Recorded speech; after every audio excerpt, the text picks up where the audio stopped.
According to Scripture, the prophet Ezekiel witnessed fiery wheels in the sky. He considered them divine. Now you're about to see a video that could show another celestial object over Israel. The night sky over Jerusalem lit up out of nowhere, leaving everyone amazed. People can't decide if it was Jesus or a guardian angel. With the ongoing conflict between Hamas and Israel, the situation is getting more intense. Is this a sign of the end times? Let's look into the prophecy that seems to be coming true.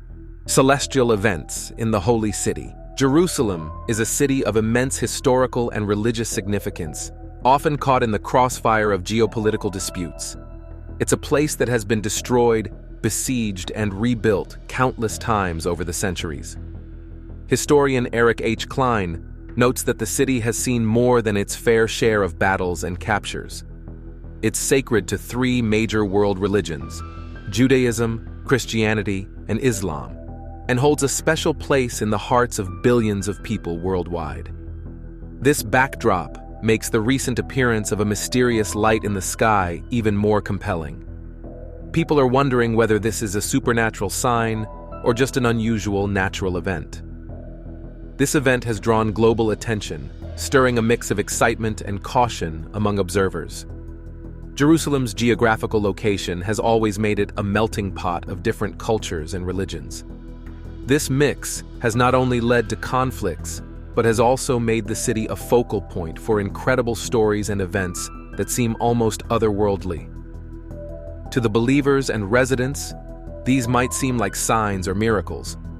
To others, they're interesting phenomena that merit scientific inquiry. The people of Israel are known for their resilience, shaped by a long history of challenges and triumphs. Their deep connection to their land and faith often amplifies their reactions to unusual events, intertwining their everyday lives with a sense of greater purpose and destiny. Thus, when something out of the ordinary happens, like the recent celestial sighting, it quickly becomes a topic of national and international conversation. But let's consider the timing and nature of these events. In a place as historically and spiritually loaded as Jerusalem, any unusual event can seem charged with meaning. Some might argue that these occurrences are too conveniently timed, given the ongoing conflicts and the city's storied past. Others might see them as reaffirmations of faith or as part of the city's legend. Jerusalem's story is not just about ancient history or religious significance. It's also about how these elements are woven into the daily lives of its people. It's a city where the past and present collide, where every street and stone could tell a story of faith, struggle, and survival. The recent lights in the sky are just the latest chapter in a long saga that continues to unfold in this unique city. The concept of divine protection, such as that symbolized by the Archangel Michael for many believers, plays a significant role in how events are interpreted in Jerusalem. This city, central to so many prophetic and spiritual narratives, is often seen as a place where divine will is manifest, especially in times of trouble. This belief in protective celestial guardians is deeply embedded in the spiritual life of the city. Thus, while some might view the appearance of lights over Jerusalem through a lens of skepticism, for many others, these events reinforce a long-standing narrative of divine involvement in the fortunes of this historic city. Whether one sees these events as miraculous or mundane, they add layers to the complex tapestry of Jerusalem's identity. A city forever poised between the ordinary and the extraordinary, the historical and the spiritual. Today, there's an intriguing idea that some people believe they have met angels. These experiences, according to those who report them, involve heavenly guardians sent by God to protect and watch over us. Christian teachings tell us that these angels are assigned to keep us safe from harm. This might sound appealing to some, but let's think about it. How likely is it that every single person has an angel keeping a watchful eye over them at all times? Moreover, it's not just individuals who are said to have guardian angels. Entire countries are supposedly under the protection of specific celestial guardians. For example, Israel is believed to have one of the most powerful angels looking out for it. religious texts talk about difficult times that Israel will face, which will ultimately lead them to recognize their true Savior. These texts often mention the Archangel Michael, urging us to consider the important tasks God has supposedly given him. Particularly when it comes to Israel, the numerous reports of seeing this archangel have seemingly reinforced his significant role, depicting these sightings as pivotal moments that could change the course of Jerusalem's history. The claimed appearance of Michael not only excites religious communities, but is also thought to affect the entire world, sparking feelings of wonder and hopeful anticipation about the future of this holy city. The alleged presence of Archangel Michael in Jerusalem is highlighted as a major event for the followers of Judaism, Christianity, and Islam, with each religion attributing great importance to him as a guardian and divine messenger. In Jewish traditions, Michael is seen as a protector of the people, a symbol of divine guidance. Christians interpret these heavenly appearances as evidence of God's continuous interaction with the world, providing them with inspiration and hope. For Muslims, known as Jibriel or Gabriel, he is one of the greatest angels, tasked with delivering God's messages. Such events are said to have the potential to unite these diverse religious groups, fostering a shared spiritual connection and sense of divine purpose. From a Christian standpoint, Michael is not only an archangel, he embodies the ideal of divine service and strength, symbolized by his name, which means, "who is like God." Looking into the scriptures, the story starts with the archangel Gabriel, who appears to the prophet Daniel in a vision. Gabriel, tasked with a divine mission, faces opposition from spiritual forces linked to the Persian Empire, illustrating a cosmic conflict. At this critical moment, Michael, referred to as one of the chief princes or angels, depending on the translation, comes to help Gabriel, underscoring the idea of a celestial hierarchy. Peeling back the layers of Jerusalem's rich spiritual stories, we explore the heavenly tales that have fascinated many. Heavenly battles over Jerusalem. This narrative is not just about Gabriel receiving assistance. It ventures into apocalyptic territory, where Michael appears again as a figure associated with the end of the world, emphasizing his role in cosmic battles and prophetic visions. These stories are woven into religious teachings, depicting a belief in spiritual warfare and strengthening faith among followers by aligning with the overarching theological frameworks that govern their beliefs. While stories of Archangel Michael might comfort and strengthen believers' convictions, they also neatly fit into larger religious narratives. They act as a mechanism for promoting unity among different faiths, serving both as a spiritual rallying point and a powerful storytelling element that bridges various religious teachings. These narratives help shape the spiritual identity of places as complex and historically rich as Jerusalem, continuing to influence both local and global religious perspectives. In the stories told by ancient writings and religious books, there is a powerful figure known as Archangel Michael. He is often shown as a symbol of strength and protection, a character who appears to protect people according to these old stories. His image is grand, with wings that stretch across the heavens, which paints quite the impressive picture. Yet, one might wonder, who really is this great archangel? And what role does he actually play in the big picture of human history? To get to the bottom of this, we turn to the Bible, where his story is linked with prophecies and claims of divine acts. In the biblical book of Daniel, Michael is introduced as a leading celestial figure, supposedly assigned to look after God's chosen people by helping and guiding them through visions and battles in the spiritual realm. The stories describe how Michael fights at the front lines against dark forces in these heavenly battles. However, Michael's presence is claimed to extend far beyond these ancient texts. Throughout history, numerous events are described where Michael supposedly intervened. From the miraculous escape of the Israelites from Egypt to various moments where Jewish people overcame great difficulties, these stories often credit Michael with influencing the outcome of significant historical moments. In more modern times, during wars and conflicts, there have been tales of strange sights over Israeli tanks and soldiers, interpreted by some as Michael providing divine protection in the chaos of war. For instance, during the Six-Day War in 1967, despite being outnumbered and outgunned, Israel's unexpected victory was seen by many as proof of Michael's invisible support. But Michael's assigned role isn't just about resolving earthly conflicts. In stories about the end of the world, he is often depicted as a key figure in the final battle against evil forces. As society seems to approach what some believe are these final chaotic days, Michael is portrayed as a strong defender, holding back evil and maintaining order.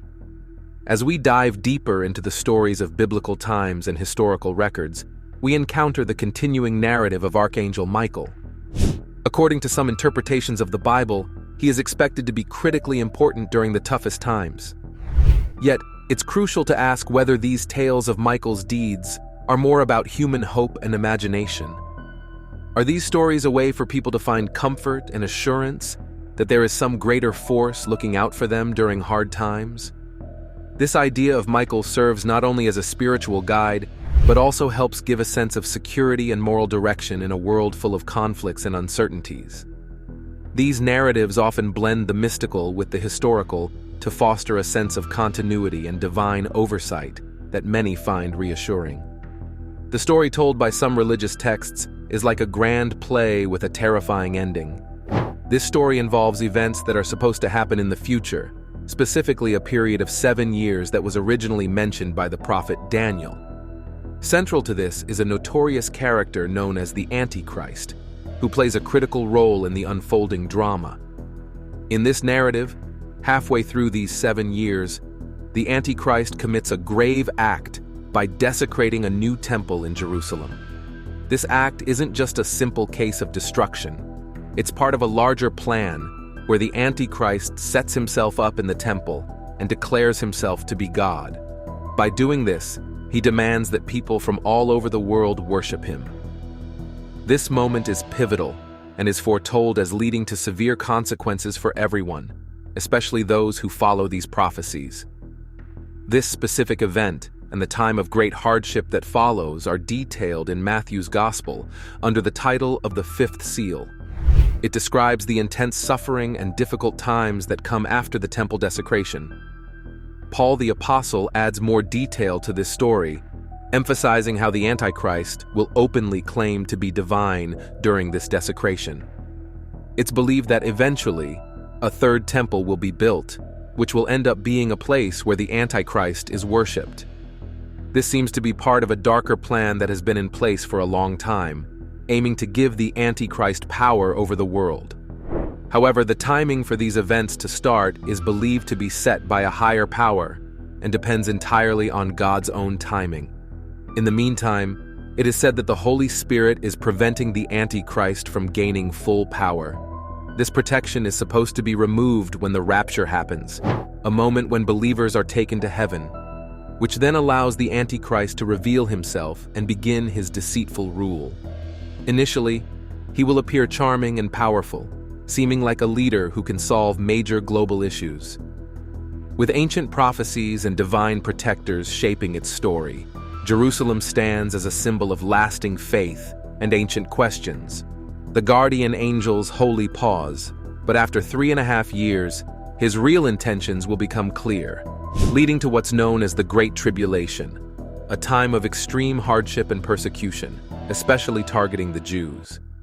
Jesus himself warned that when this happens, they should flee to find safety. The question then arises about who is currently stopping these events from unfolding. Some believe it is Archangel Michael, known as the Guardian of Israel.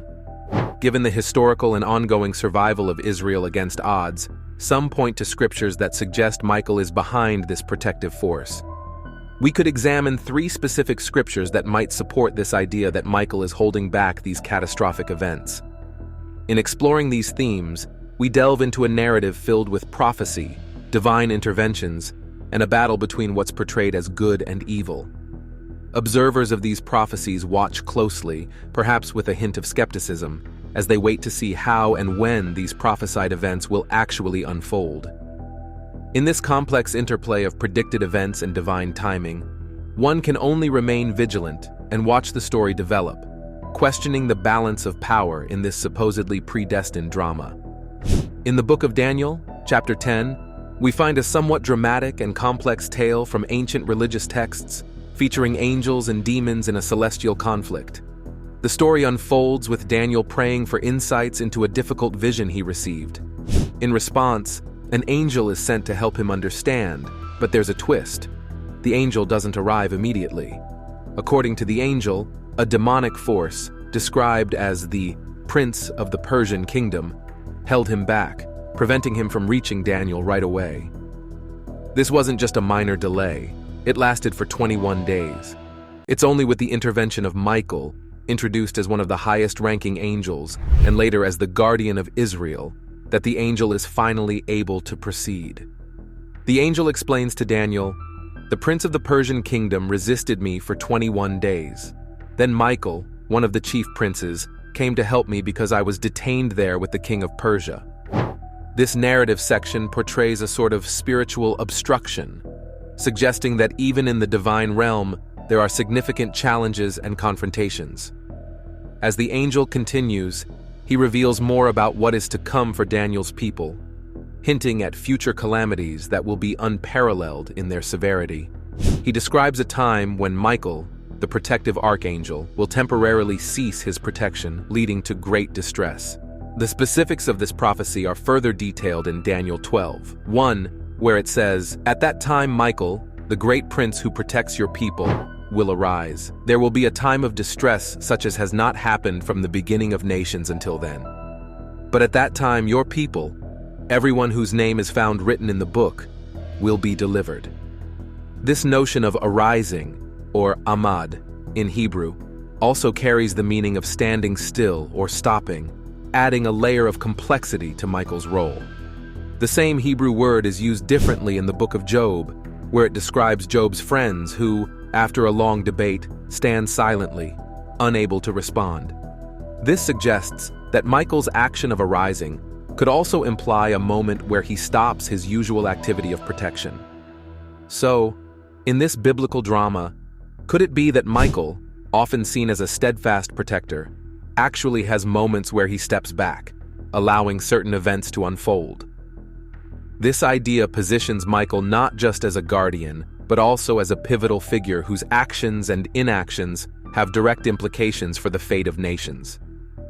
These passages provide a fascinating glimpse into the dynamics of divine characters within ancient texts. They paint a picture of a heavenly realm that isn't just about omnipotent beings, but also about struggles, delays, and strategic interventions. The narrative invites both reverence and critical reflection as it layers the themes of divine protection, spiritual warfare, and the profound impact of celestial beings on human history. It's a story that challenges simplistic interpretations and encourages deeper contemplation of the forces at play in these ancient prophetic writings. The idea that the archangel Michael is acting as Israel's divine protector, warding off its enemies purely through supernatural means, seems more like a fantasy than reality. This perspective credits not Israel's diplomatic strategies or military strength for its survival since 1948, but rather the intervention of an angel. The story continues by suggesting this heavenly protection will persist until Israeli leaders somehow form an agreement with a figure known as the Antichrist. At this point, Michael will supposedly step aside or stop his protective actions, as if taking a break to watch how events play out. It's hard to take such a narrative seriously in the context of real-world politics. How should countries react to claims of supernatural events, especially when they come from a region as politically sensitive as Israel? Should global leaders really consider miracles or angelic appearances when making decisions? The idea of world leaders adjusting their foreign policies based on supernatural events might seem absurd. Yet, ignoring these claims could also be tricky. If world leaders simply brush aside such supernatural reports, they might offend those who believe in their significance. However, more pragmatic leaders are likely to view these events as distractions from more pressing issues, like economic stability, territorial conflicts, and global power shifts.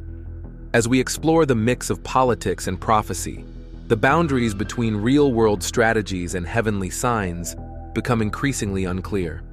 Beware of false messiahs in times of war. Beware of false messiahs in times of war. Navigating these decisions is complex. Introducing supernatural claims into political discussions could disrupt serious diplomatic efforts or be dismissed as irrelevant. Either way, when extraordinary claims come from the Holy Land, they spark discussions and influence international perceptions. The world's current state of confusion and deception might seem to some like the perfect backdrop for the rise of the Antichrist, a figure prophesied to bring solutions in times of crisis, but ultimately mislead the masses.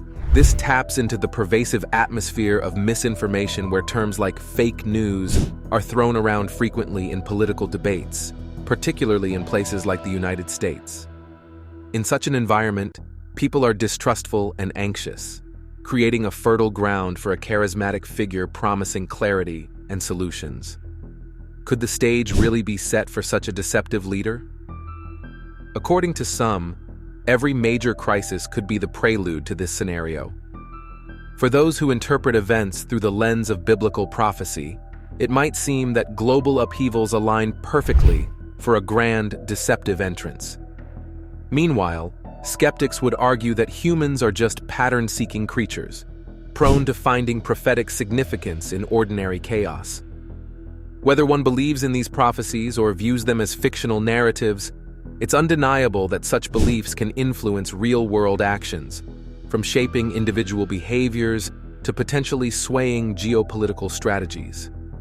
Thus, whether you regard these stories as truths or tales, they're worth paying attention to in our complex, unpredictable world. In such times, it's wise to stay observant and critical, ready for any possibility.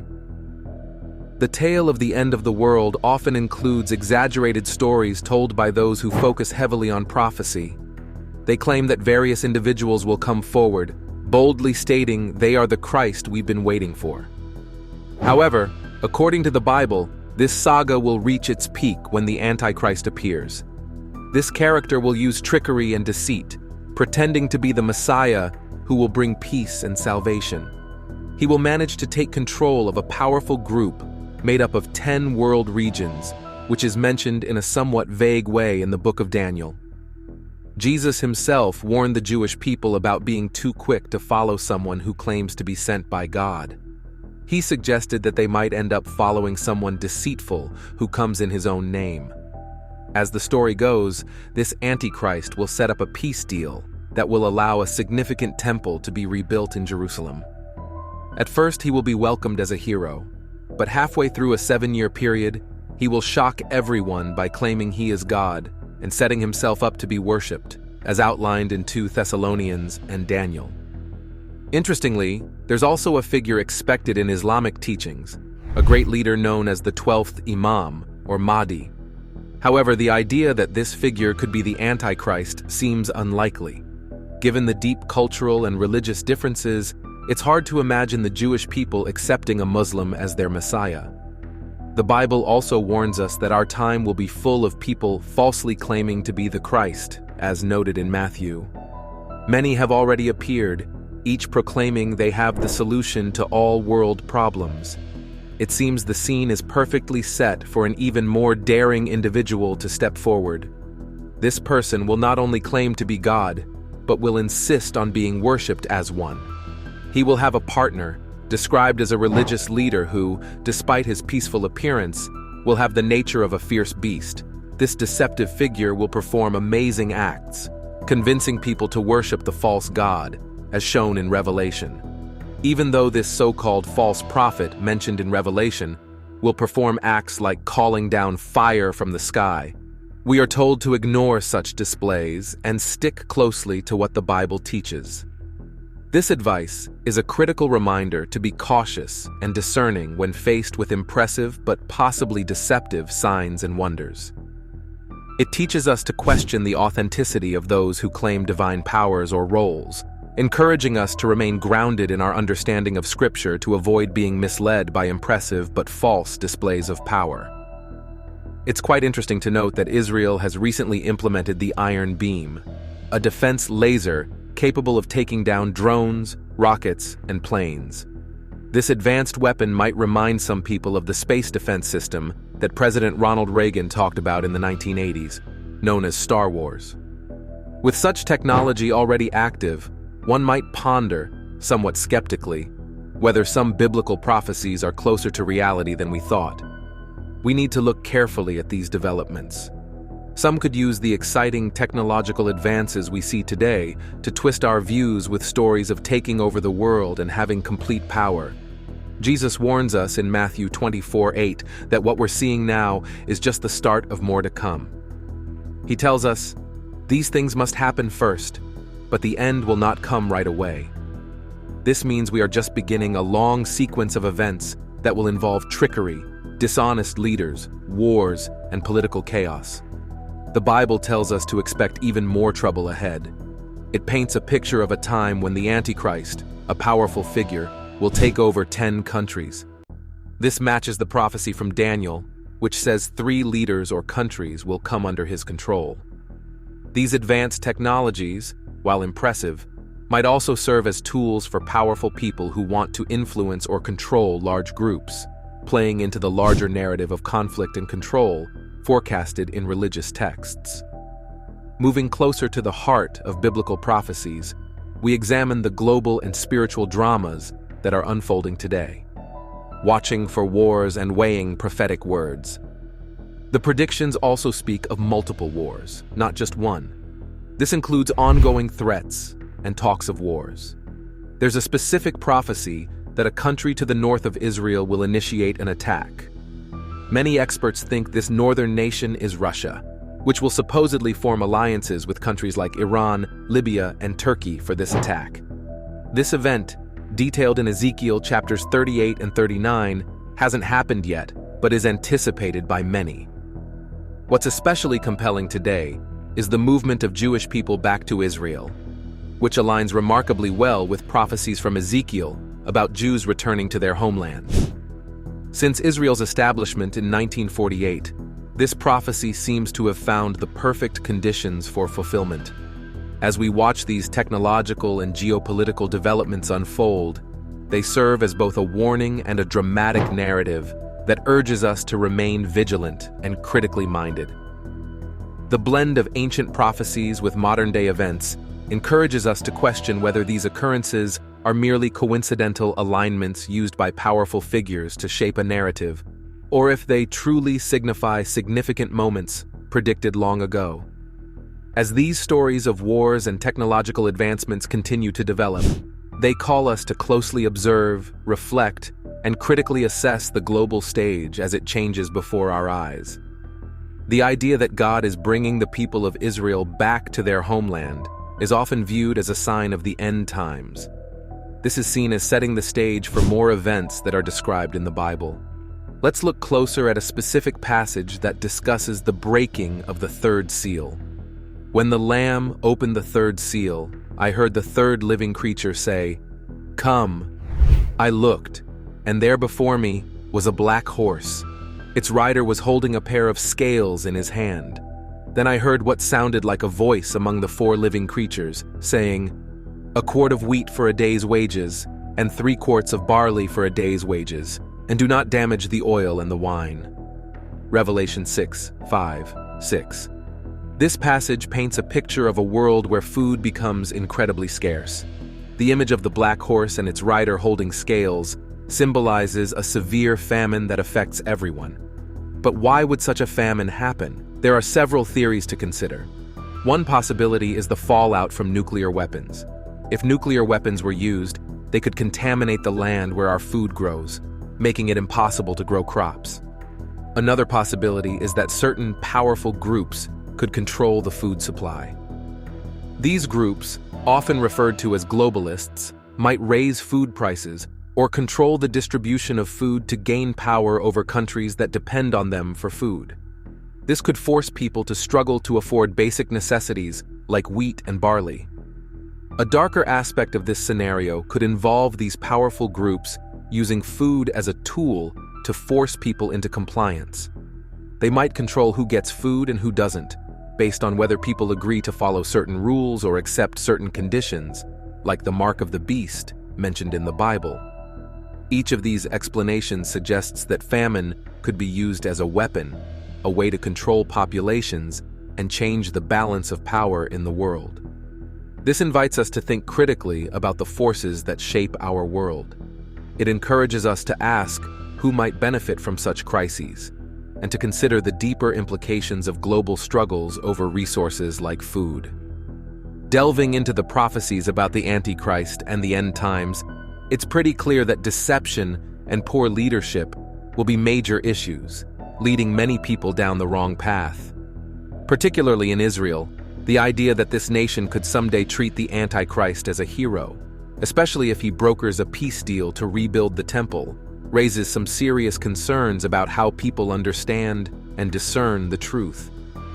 As the world changes, through political shifts and new technologies, it seems these changes are lining up with what the Bible has predicted. This situation makes it even more crucial to hold tight to faith and stay deeply connected to the teachings of the Bible. In a world filled with misinformation and uncertainty, there's a strong need for wisdom to tell the difference between what's true and what's false, and to see the light among the shadows. The world is becoming a stage for leaders who are more interested in their own power than in truth, offering attractive but empty promises, and performing signs meant to mislead rather than enlighten. It's a time when being able to judge right from wrong is more than necessary. It's essential for survival. As these prophetic events begin to take shape, we find ourselves needing to be firmer in our beliefs and not swayed by every new leader or miracle that claims to change everything. We must remain vigilant, constantly questioning and testing what we hear and see. The times call for a strong foundation in our faith and a clear understanding of our spiritual teachings to help us avoid being pulled into the chaos of false narratives. There's a plea for help in maintaining our resolve to stay faithful and not be fooled by those who manipulate the truth for their own gain. This is a moment to keep our eyes wide open, to keep questioning, and to stay firmly rooted in our convictions as we navigate through a world that sometimes appears too ready to act out the last scenes of its age-old stories. This is about staying true to our beliefs and being cautious as we face the complexities of our increasingly intricate world. Is Jerusalem's mysterious light a warning or merely a spectacle? What's truly being concealed? Share your thoughts, and don't forget to like and subscribe for more deep dives.